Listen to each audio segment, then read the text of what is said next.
When strong emotions and strong fundamentals clash in a market war, strong emotions always win the battle.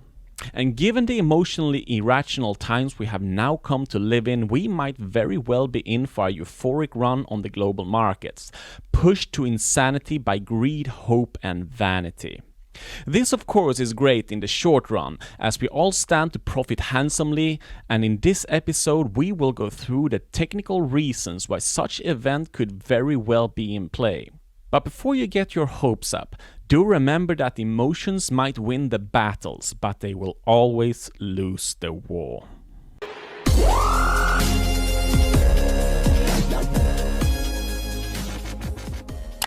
In the previous technical analysis episodes, and in the previous market episode in particular, The Market is a Beast, we have talked at length about the weakness of the markets and of the world economy as a whole. But just because the economy is in a lousy shape doesn't mean the markets will roll over and die tomorrow. The market will take whatever route it pleases. It will not ask anybody for permission, no matter how much technicals or logics we line up against it. It will simply do whatever it wants as an unstoppable force of nature. Oh yeah!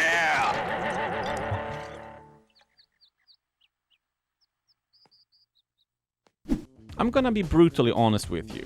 I did not anticipate this insane recovery.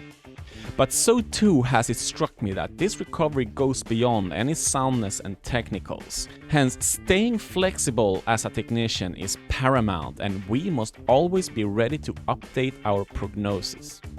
Before continuing, and no, I'll spare you from the disclaimer and petty-like hustlings by rashly brushing it through with this epileptically flashing picture that encapsulates it all.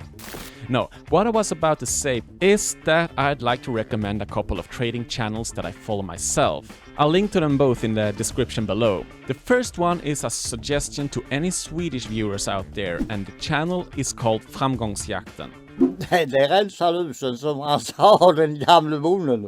This guy presents good paced, deep and sound analysis with a main focus on the Swedish market. He is incredibly talented at sniffing out interesting and high risk to reward prospects, and I owe him my thanks for several profitable trades already. On top of that, he is a really nice and engaging person and entertaining to follow too. So make sure you check out his channel. It's highly recommended. The second one is Forflies, a young technical analysis swing trading prodigy. This guy has gone from nothing to a minor empire from active crypto trades in just a couple of years. If you want to indulge in regular, deep and accurate technical analysis, watching his videos will certainly teach you to distinguish signals from noise. For just like you won't settle with one TA book to become a great trader, so too would you do wise in following a few different high-level trading channels. To understand a parabolic run, we must begin in the shallow end of the pool. Some say the market is always right, that it is always effective. To those people, I say good luck to you. In the parabolic lead-up to the 2000 IT crash, its spiking prices didn't mean that the intrinsic value of IT companies had doubled or quadrupled in value over the course of a few weeks. For they still mostly consisted of massive debt, wishful thinking and expenses, but little if anything at all of revenues or let alone profits. It rather meant that the market participants had gone mad. Mad from greed, mad from expectations and mad from emotions. It was a time when you could literally scribble down your business idea on a napkin and have millions in investments thrown at you. Just like the blockchain and crypto craze of 2017. This is the breeding ground for parabolic runs, and in the last few years alone we have seen plenty of equities go bananas. And what they all had in common was that people went mad from greed and expectations. Again, mad from emotions.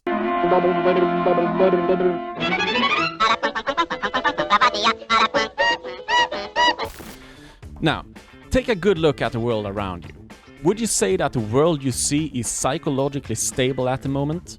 That good old logics, sound judgment and patience are the prevalent forces in contemporary society? If yes, then a humble YouTube trading channel like mine might do you a little good in cushioning the freight train that is eventually coming at you. You might not see it coming, but you will certainly feel it. Now, emotions on their own can perform temporary wonders on any market. For when people go mad, markets go mad. History has shown this time and again, and on that note, we may have reason to expect a parabolic run before this house of cards comes down. A spectacular grand finale before the party ends and atrocious times will painfully rub in the true value of the economy. These are not mere baity speculations. There are in fact a few technicals that all speak in favor of such likely run to follow, and those technicals are what we will discuss at length in this very episode.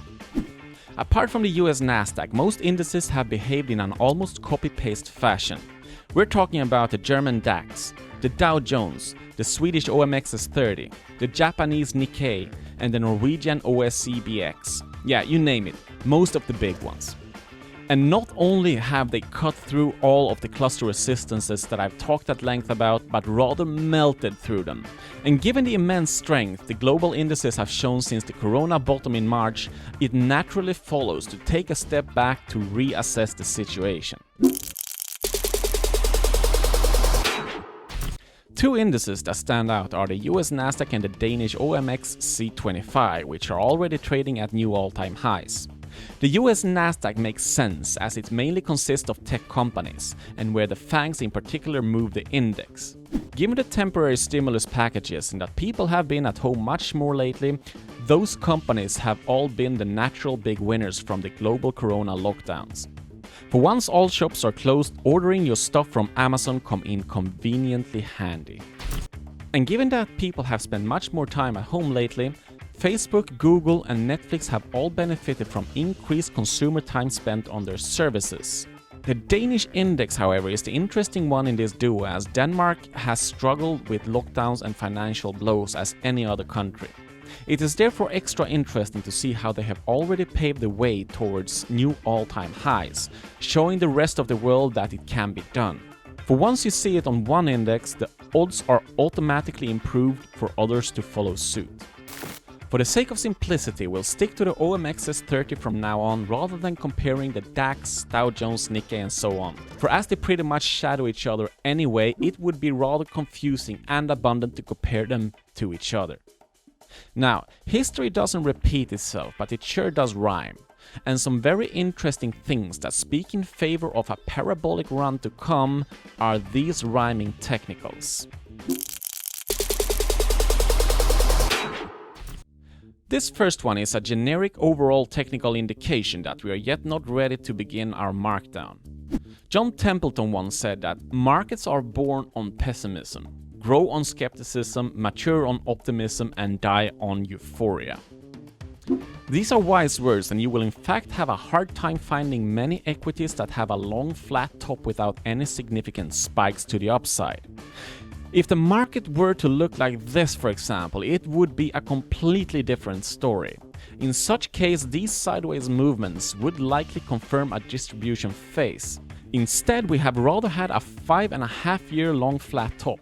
Not quite the euphoric run where logics, technicals and fundamentals are all rendered temporarily irrelevant. And be careful when people who never used to have a market interest all of a sudden give stock advice. Or even worse, when they talk about quitting their job to trade full time. We have slowly begun to see this already. Big warning sign.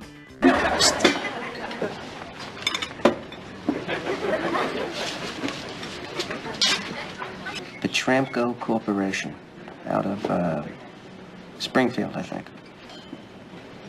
They're about to introduce some sort of a robot butcher. A robot butcher? Shh. You want to get in. Very little time. Most market cycles consist of a 5-way Elliott count. Whether you count the 2009 bottom as the starting point, as in 0, or the 2002 bottom, you still end up at 4 counts. Hence, per classical Elliott wave count theory, we still have one more count to go before the cycle is completed. On a skeptical note though, Elliott waves are sometimes blurry and certainly not foolproof. And there are cycles that don't adhere to the 5-way count. In 1998, the market was taken by surprise by a brutal 40% drop in just 2.5 months. a drop that was followed by an across-the-field RSI move. Prior to this move, the RSI was in a strong bullish red channel and did not make its traditional distribution to markdown RSI down gearing as we have seen in every other distributional case.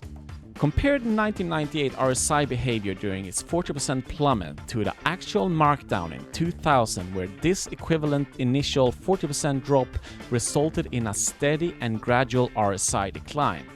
No, this is not how a market ends. This is not a crash. It wasn't in 1998 and it most likely will not be in 2020 either. Instead, this isolated move was followed by a lunatic parabolic move to the upside. So are we then in for a possible parabolic run? We might very well be, for this clue on its own makes me wonder whether we might be in for something similar again. Given the energy and overly optimistic sentiment, I will think twice before laddering in any shorts at the moment. Yet I will still keep a close eye on the critical 786 fib level, as a rejection here could very well plunge us down a bit, at least for some sort of a correction. Now, this one is really interesting, so pay close attention. If we look at the monthly chart, the IT peak in 2000 and all the way to 2013 form a 13-year-long bullish triangle. And if we go on to measure the top to the bottom, we get an 1140 point move. This is the technical measure we apply in order to figure out our technical target. And if we apply this 1140 measure from the breakout point in early 2013, we end up at around 2300. Now, this is where things almost become a bit spooky. As you may know, a way of estimating a technical target is by connecting a pivot top to a pivot bottom with a Fibonacci retracement, in which case the 1.618 fib level is the most reliable one of them all. Now, what happens if we apply the 1905 top from February this year to the March bottom of 1261? We end up exactly in the same place as the technical triangle outburst target. If this scenario were to play out, it would certainly confirm the universal beauty of technical analysis. To sum it all up, the market shows unproportionate strength that has nothing to do with the real market situation at hand. But don't forget that we are the market, and once we are ruled by strong emotions, short-term miracles can very well happen. We see such moves all the time when hype, greed and euphoria take over. On top of this, there are 4 technicals that all speak in favor of a parabolic run to come. 1. Market tops are rarely if ever flat. 2. We have yet not completed a 5th Elliott count wave. 3. The markets behaved identically in 1998 before going euphoric. And 4. We had a 13-year-long symmetrical triangle whose technical target perfectly aligns with the fib 1.618. That was all for now. Thank you and goodbye.